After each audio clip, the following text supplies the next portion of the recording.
Hey, folks, welcome to the Battles of the First World War podcast.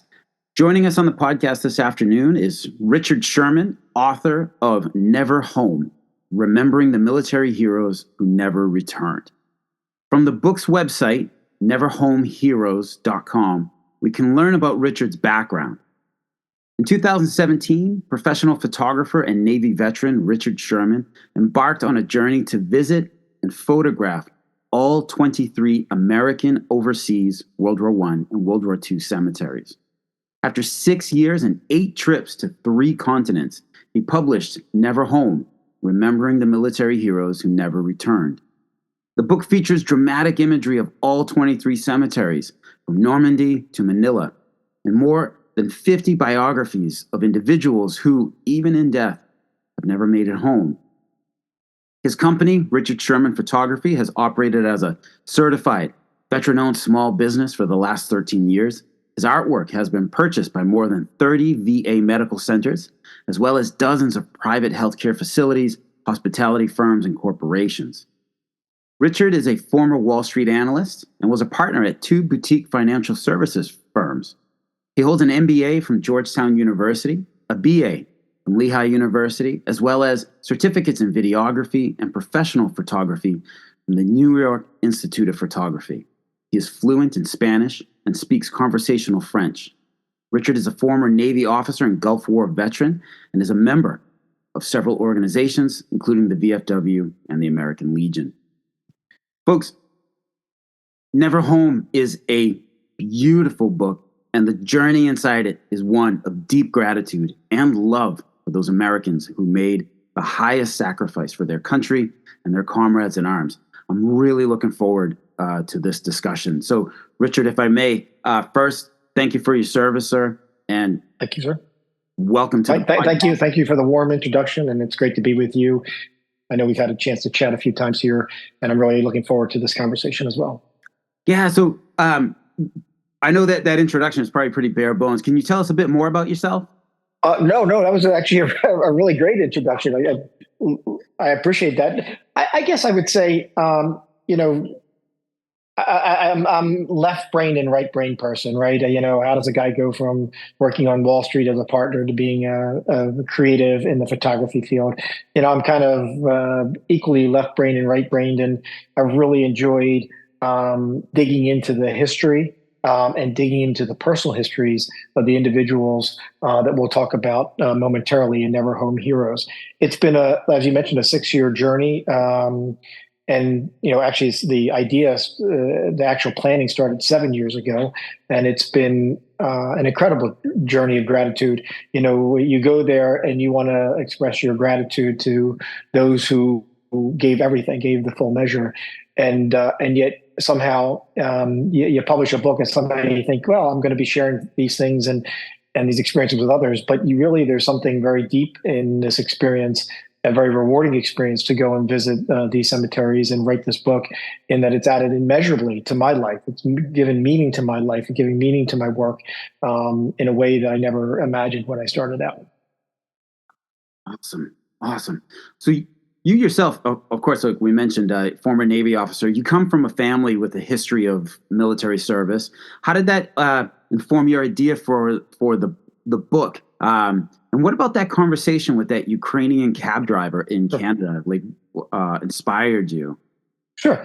Yeah. So, people like you're asking here, like sort of what is the inspiration for the book behind those two questions? And, most of those veterans today or active duty folks today were influenced by someone in their family or, a generation or 2 generations before them. And in my case, my father was a Korean War veteran.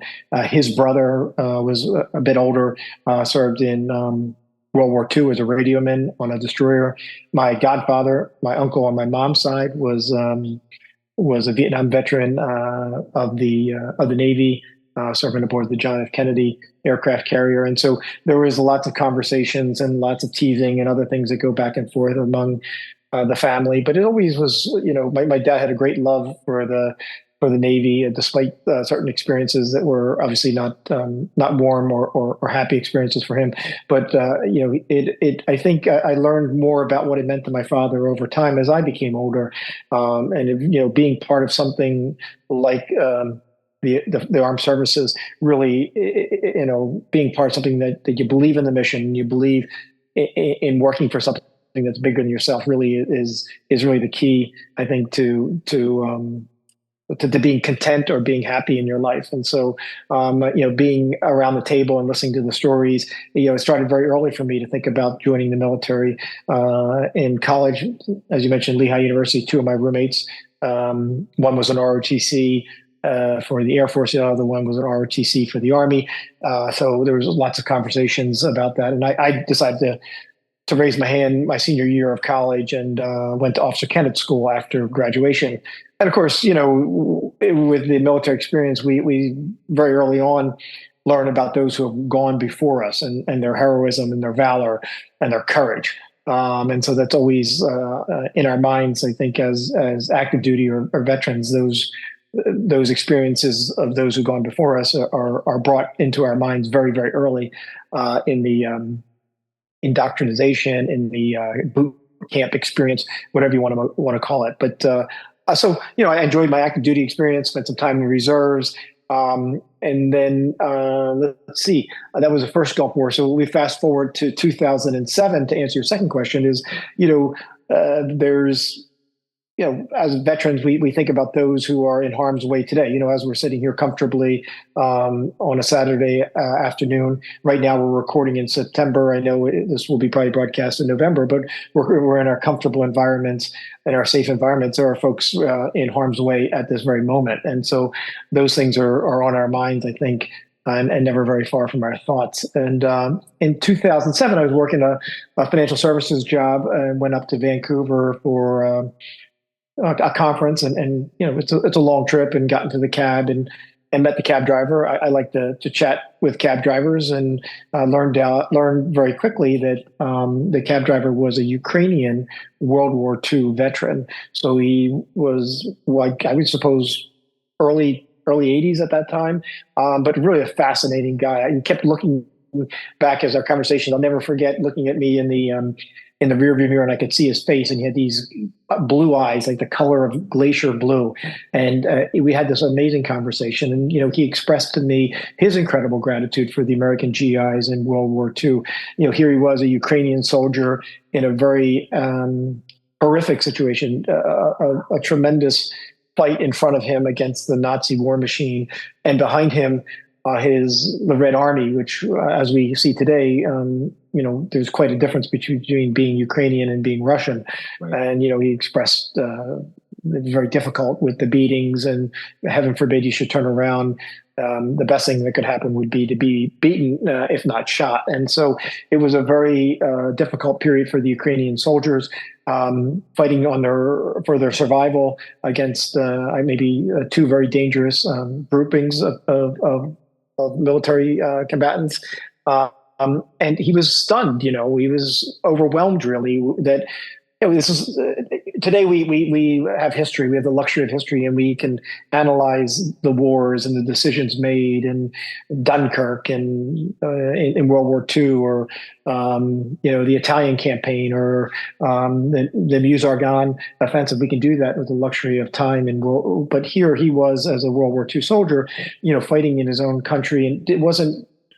Could not really, even now in his 80s, I suppose, understand why the Americans would leave the comfort of their home thousands and thousands and thousands of miles away and suddenly appear in his country with courage and energy and determination to fight alongside the Ukrainians. It was miraculous to him, really. And so he was extremely grateful for that experience. And of course, while I acknowledge and realize the sacrifices of our World War I and World War II veterans in that moment of my life, it became much more rich in color, much more important to me with those words that he said. And he also mentioned, here they were, Ukrainian soldiers, struggling for survival, and they would receive rations from the Red Army only once every 4 to 5 days. And the American troops, having left the comfort of their homes, were in their country, and they had rations to eat every day. And he said how amazing that was that they could bring food so many thousands of miles, and here they were in their very own country, not being able to eat but once every 4 or 5 days. And the incredible compassion of the American GI, these little vignettes that we get through this experience of the book and learning about the individuals, this incredible compassion to share their food in extreme duress with the Ukrainians meant the world to him. And so he was extremely grateful for the experience of American GI, and it became very personal for me at that stage. And of course, I'm working a different job. I'm working a financial services job. I'm working a lot of hours. And then fast forward to 10 years, a decade, I probably told that story in those 10 years, probably 50 to 100 times, because it was just an impactful conversation that I had with them. And then in 2017, I began working with Mary Virginia Swanson, who is arguably not arguably, but she's the top photography book consultant in the country. And we started to formulate a plan on how we would put together a book that expressed this gratitude, the sacrifice, the compassion of the Americans in World War I and World War II. In 2018, I began the process of going and photographing and visiting. Really, I was visiting them. I wanted to visit them, and being a photographer, fortunately, I was able to bring these cameras along and then bring other people with me to have the same type of experience that I had, the same emotional experience that I had in going to these cemeteries. And so between 2018 and 2023, the research and the photography was done, and then layout continued. And then in April of this year, 2024, the book was finally published. Wow. Amazing. The book itself, sorry to repeat, but we were talking before we started recording, but folks, the book itself, if you're watching the video on YouTube, you can see it right over my shoulder here. It's beautiful. Like I love books. I love the feel of books, and having received this in the mail from you, like taking it out, it was like, oh man, like this is beautiful. And then the quality of the paper, like in just turning the pages, but the photographs and the journey within. I spent a couple of days reading it front to back, and it was just very moving. And you can feel that essence of your mission of like gratitude all throughout. Like this was really, really well executed, and it's such a beautiful book. Like the photos inside there. We'll get into it in a little bit here. Thank you. And I should note, it's a 240-page book, and we worked really hard to print this in the United States. It's printed in the United States. It was important to us that they be printed in the United States. And the other thing is we've kept the price as low as possible. It's priced like a regular hardback you might find. And so the idea was this has to be accessible. It is not a book that is the capstone of my career, and it's an honorarium to me. It has nothing to do with me.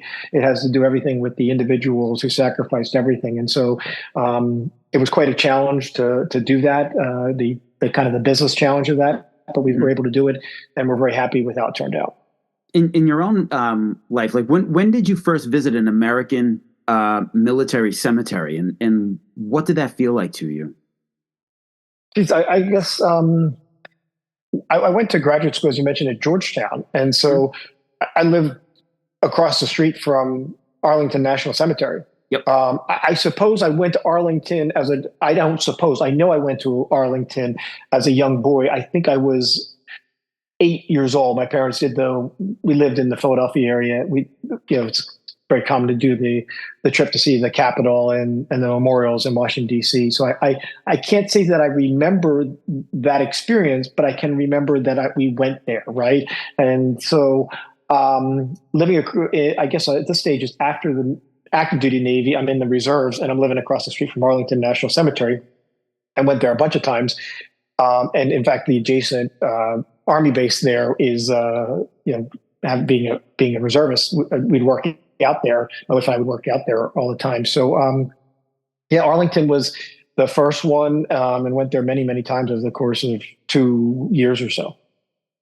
Myself, I'm familiar with the American cemeteries in France and Belgium, and of these, the Meuse-Argonne is the best known to me. The first, I would have to say, the first American military cemetery that I visited was Normandy. That was back in 2000. I was stationed in Germany, and my buddies and I, like, we actually drove from the Frankfurt, Germany area overnight all the way out to Normandy. Yeah. But That's a long distance, yeah, right? I mean, yeah, you'd only go to the coast, yeah. yeah, that was quite a quite a drive with no like Google GPS or anything back in those days. Just a map. But yeah, so I remember, like, I remember the Normandy cemetery, but but quite honestly, like, this was just a couple of years after the film Saving Private Ryan had been released, and so I think the biggest memory that I have of that time is that path, the path that shows at the beginning of the film where the older Private Ryan is walking with his family, and I just remember being like, oh wow, this is right here. This is where the film was shot. And so, I mean, moving experience, of course, but like didn't quite sink in. But what really sank in was 2016.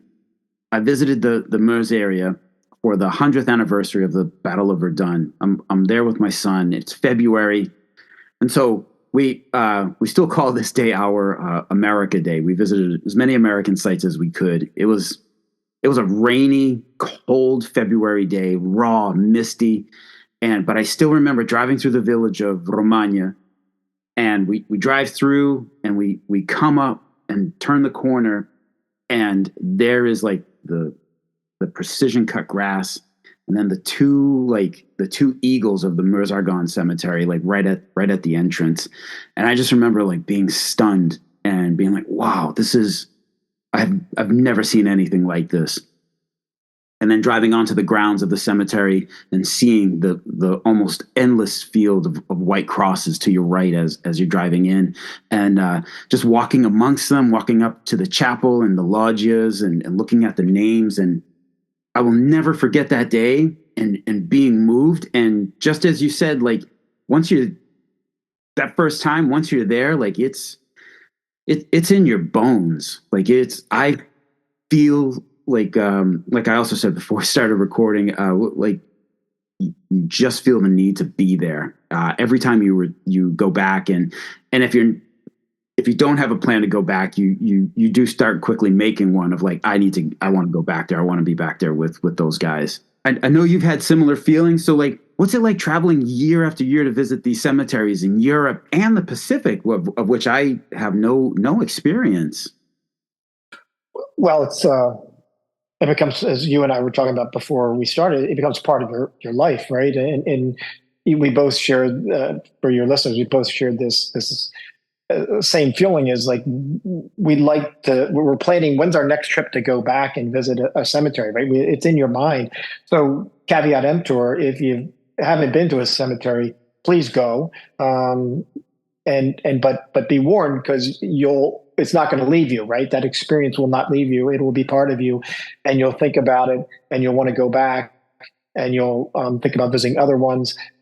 It becomes part of you, and rightly so. I mean, it's exactly what it should be, right? And I think a big credit to the American Battle Monuments Commission, which we'll talk about in a minute. Big credit to all the guides like yourself that really are able to convey the context of what was going on. As we're in the same camp. All of us that are here today, including your listeners, we were afraid that we'll forget. We're afraid that we're going to forget.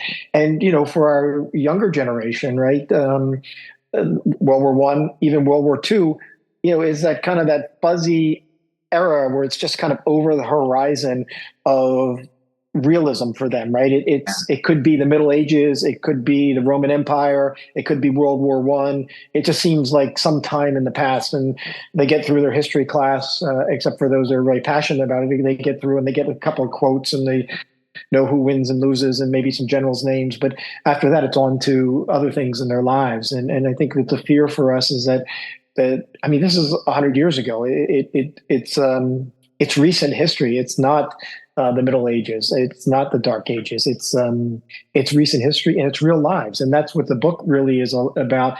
I'm sure you've read Lengel's book on To Conquer Hell about the Hmm. Meuse-Argonne offensive. Just a long book. I mean, for me, Meuse is to World War One as Normandy is to World War Two, and I Right. suspect you feel very much the same way. Um, it, it's an extraordinary cemetery. It's an extraordinary the awakening of the U.S. Modern military entering into World War One. We were I'll say this slowly, the 17th largest standing army in the world behind the Portuguese at the time. Yes. So Yeah. here in a desperate World War, the First World War, a desperate situation for our allies. America awakens, they poke the bear, and suddenly we realize what America and the Americans were and could become. And so it is important that we go and visit and we remember, and that once we go, it's great that we want to go back. You mentioned the passage of time and how I totally agree. Like the World War One, all living participants have now passed on. In World War Two, we're rapidly approaching the same. So it is, it's really weird. Like as I say weird because I can't think of a better word, but like as a kid growing up in the '80s, I remember all the old guys, all the guys with white hair, using canes, like all those old guys, like they were all World War II vets, all of them, and they were just like a pillar of like your understanding of the world. Like all of these old guys all fought in World War II. That's the way of the world. That's the world that we grew up in, Yeah. and now they're all fading out, and especially now, like so now fast forward, some 4 decades, um, those numbers are getting thinner and thinner and thinner, and now recognizing that World War II is soon also going to be in the same place as World War One, and just like you say, like it may as well be the Roman Empire and Henry VIII or the Tudor dynasty or something. Like it's all ancient history. There's nobody around who can talk about it, or soon there won't be. So these stories, and like you said, these people, like these are real people just like us. So what's really cool about your book is that you will photograph a headstone, one of the crosses, and then you tell us the story of that particular person, and I found that very moving. So which stories of the fallen stay with you the most? Was there one that really resonated with you? Well, do, do we have 3 or 4 hours? I mean, they all resonate for a variety of reasons, right? Sure. Once you get to do the research with them, you kind of get to know them, and so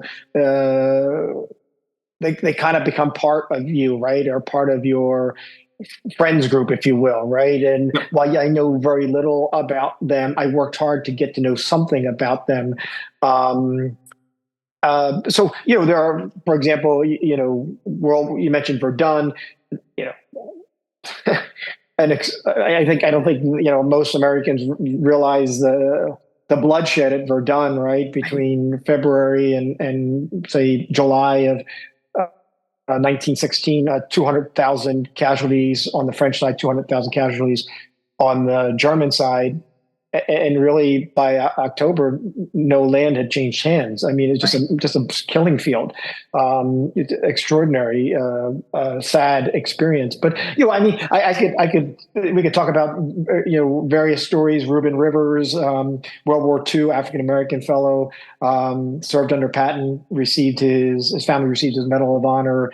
In 1997, under President Bill Clinton, and what an extraordinary experience that was, particularly in that his commanding officer who nominated him, Rivers was a tank commander in the All Black Panther unit, was immediately nominated by his commanding officer for the Medal of Honor. But as you know, many of you may know, Patton didn't believe much in the Medal of Honor, and certainly I think it was unlikely that an African American tank commander under Patton was going to receive it, but his sister received it in 1997, and in that audience was a commanding officer, David Williams, who had nominated him 50 some years earlier. Extraordinary, right? That he never forgot. I mean, it meant so much to him that he now of age is at the White House. But there are three individuals from Moose in the book.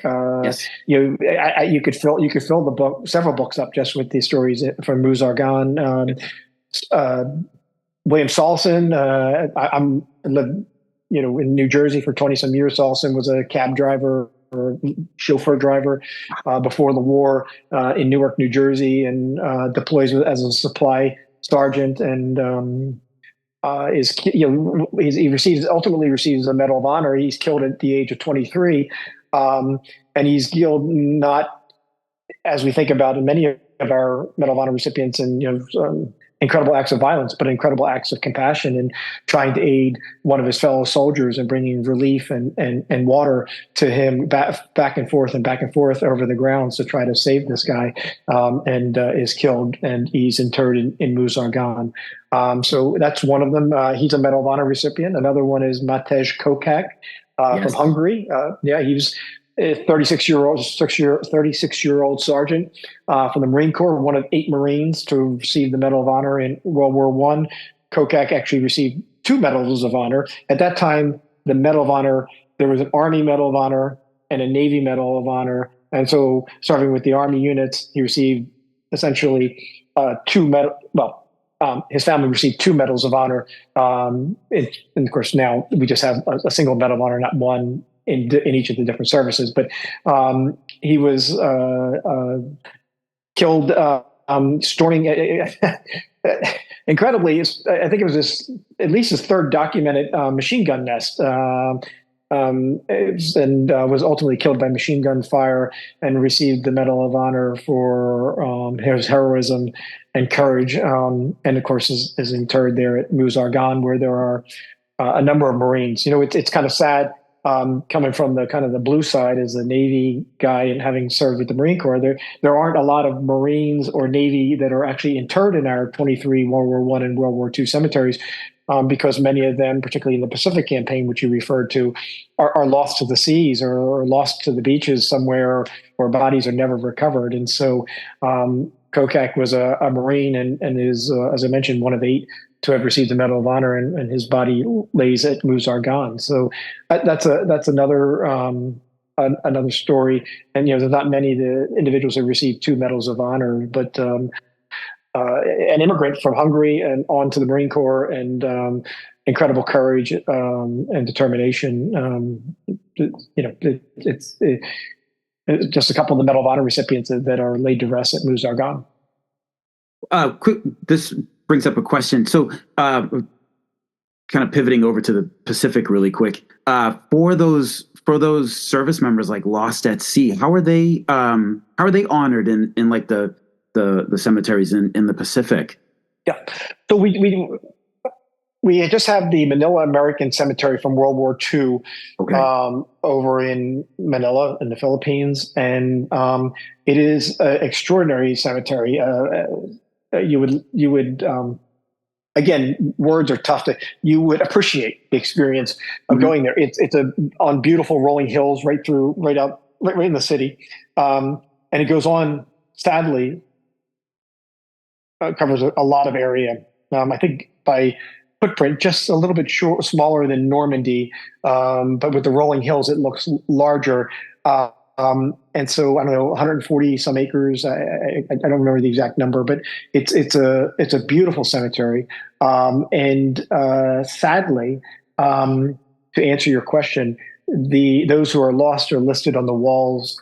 In their case, walls of the missing, not just a wall of the missing. Those who have been lost to sea or never recovered are listed in our cemeteries on the wall or walls of the missing. And in Manila, there's over twice as many individuals listed on the walls of the missing than there are actually interred. And so it makes it the cemetery with the most individuals memorialized when you combine the walls of the missing coupled with those who are interred. It's the largest number of individuals memorialized, but it's a sad fact that there are over twice as many that have not been recovered that have been actually buried at Manila. Wow. Yeah, different nature of the fighting there. Yeah.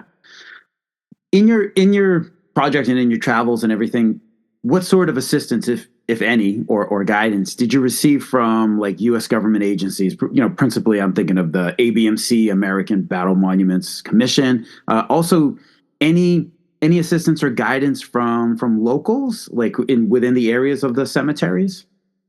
I would say in most of the, I'm trying to think of any locals. There's some interesting interactions with locals. So, but guidance, I would say no. The American Battle Monuments Commission is extraordinary, right? I think there's maybe like 500 employees. It's part of our government.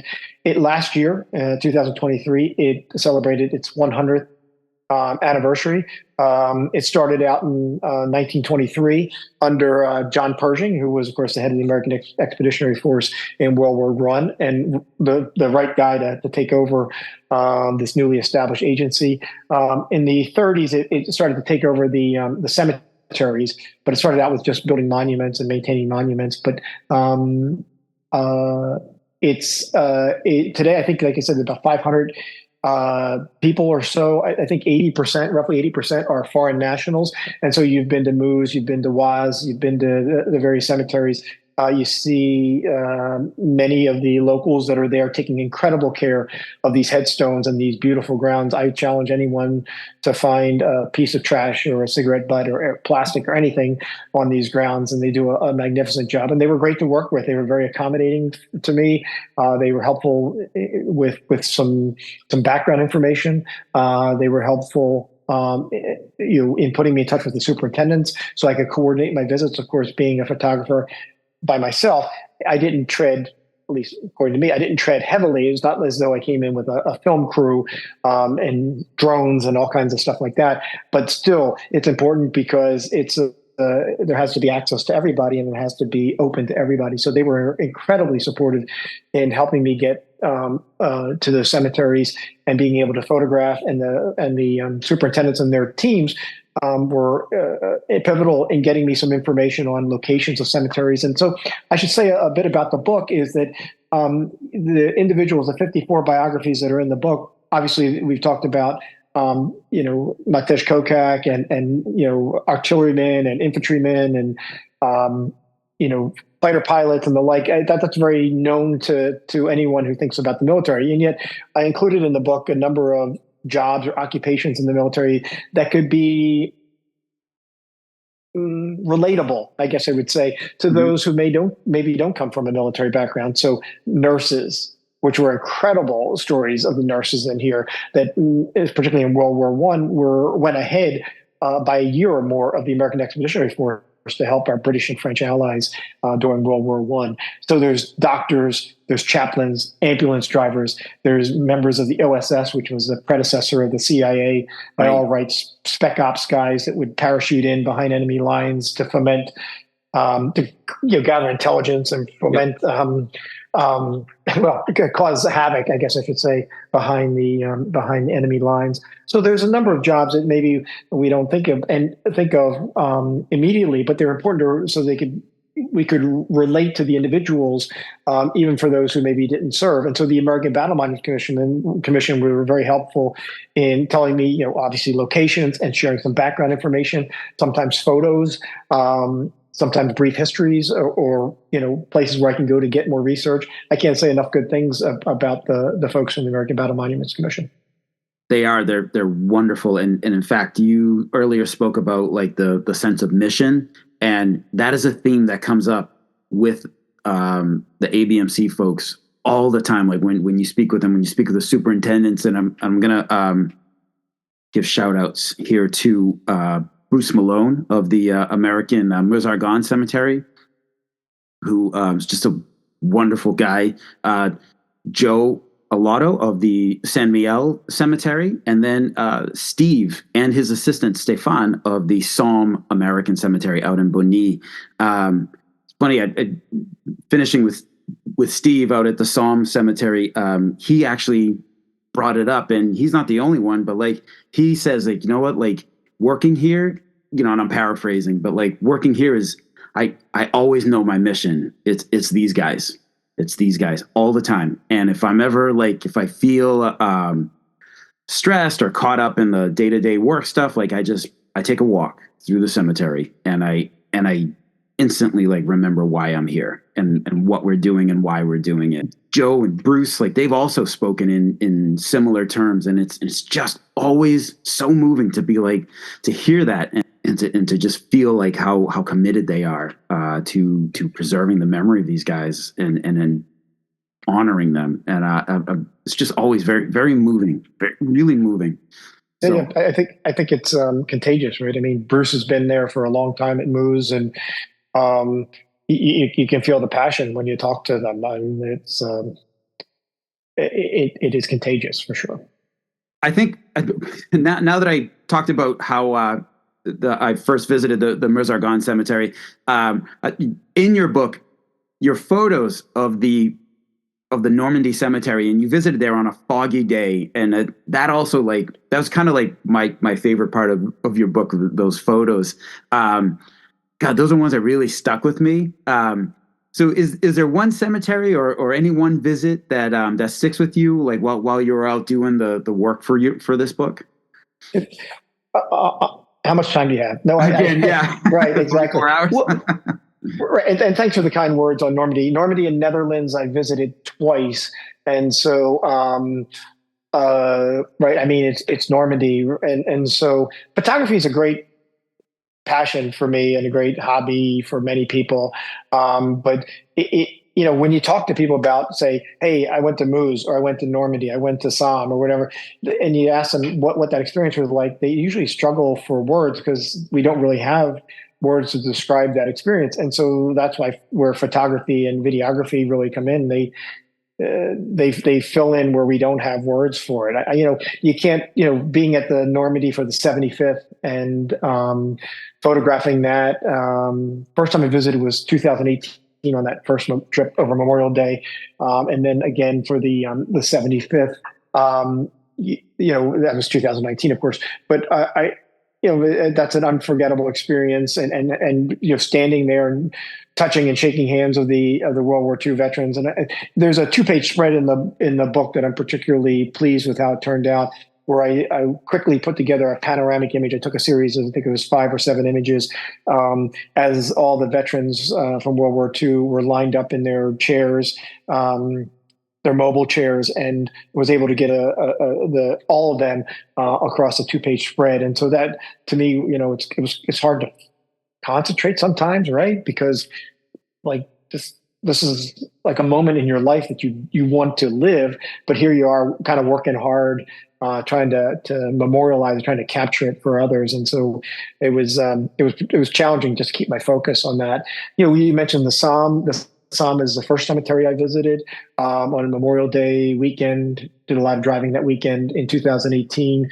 It was the very first cemetery I visited. It is relatable and accessible to the heart in that it's not a massive cemetery, but a critically important story behind it. I'll skip the history, all the history behind it. But after the Verdun offensive, of course, in 1916, then the Allies started their response in the Somme sector, and it was similarly horrible results and horrific bloodshed in the Somme. But it is a beautifully elegant, you know, sort of plus sign cross type of structure.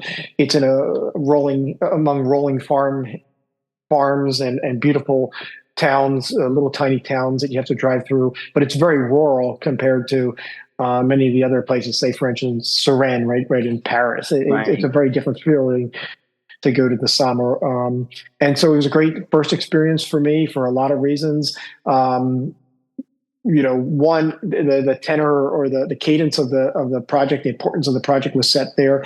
Among the very first grave headstones that I visited was was an individual with the last name Sherman. His name is Clyde Sherman. I have no relation to Clyde Sherman, but that was kind of like, I don't know, a wake up call. Like, if you didn't want to know who these individuals were beforehand, when you see your last name on the headstone, and among the first headstones that you visited, something tells you you're onto something, and you've got an interesting journey ahead of you. And so Clyde Sherman's in our book. And then the second part of the Psalm experience was, it's I didn't do the surrounding areas.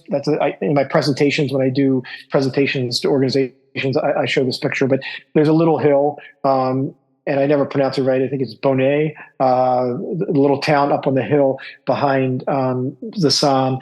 And this was a Memorial Day weekend, my first experience. Pull into the parking lot, greeted by the ABMC and the staff there, which was very welcoming. Start to get to photographing. People start coming in. The first division and the memorial gear come in, and there's flags and the drapeau from the French are coming in. And then I look up on the hill, and up on the hill there are people just streaming down from the town, local French folks dressed to the nines in their suits and their dresses. There's a picture of this in the book.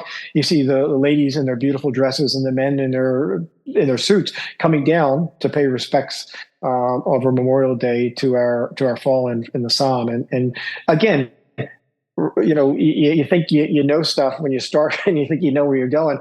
You really realize I think it's important. They really think it's important to remember it, because here they are, 100 years out, and they're coming out of their homes dressed to the nines, dressed like a wedding, and coming down and remembering our fallen heroes, at the Psalm. So that was a really, really pivotal experience for me.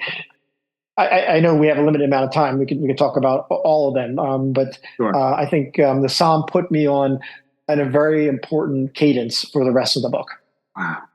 Yeah. Amazing. So where can folks buy your book? Well, the project's website is, as you alluded to at the beginning, is neverhomeheroes.com. And there's a link to buy the book. There's a specific page where you can go and buy the book. If you want to go directly, you can go to neverhomeheroes.etsy, ETSY, neverhomeheroes.etsy.com, and that'll take you right to the page, and you can buy a copy or a signed copy of it. And so that's where the book is available. I think, as I mentioned before, we've kept the price to be very reasonable, because we want the stories, I want the stories to be told. And that's really what, just like your passion, Mike, is like in your tours and guides and guiding, is like, let's get this. We can't tell the story too many times, because they really deserve more than to be remembered as a statistic in a newspaper article or in a history book. They deserve to be remembered by name.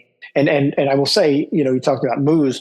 I think it was 19. I was at Moose and over Memorial Day, and it's a luminary ceremony where they read the names. They place candles on top of each of the headstones, and they read the names. And so I arrived before. I was fortunate to get in the cemetery, thanks to the ABMC and Bruce's team, to allow to get in before the official opening of the cemetery to do some photography. And I was there throughout the day. And at the end of the day, there are still names being read at the microphone at the top, and they're still remembering the individuals, because there's so many names, but they read their names and their hometowns and their dates, and various volunteers stand there. And it's just extraordinary, a moving experience. Yeah. Amazing. Folks, the book is Never Home: Remembering the Military Heroes Who Never Returned. In the episode notes, we will have links to both Rich's website and that link to the Etsy site to where you can buy the book directly. Yeah. Rich, thank you so much for coming on the podcast and taking time on this Saturday afternoon. It's been great. I appreciate your passion and the work that you do, and it's great to chat about this. may see you over at Moose or Sam or up Yeah, I hope Belgium so. one of these days. Yes, sir. I hope so.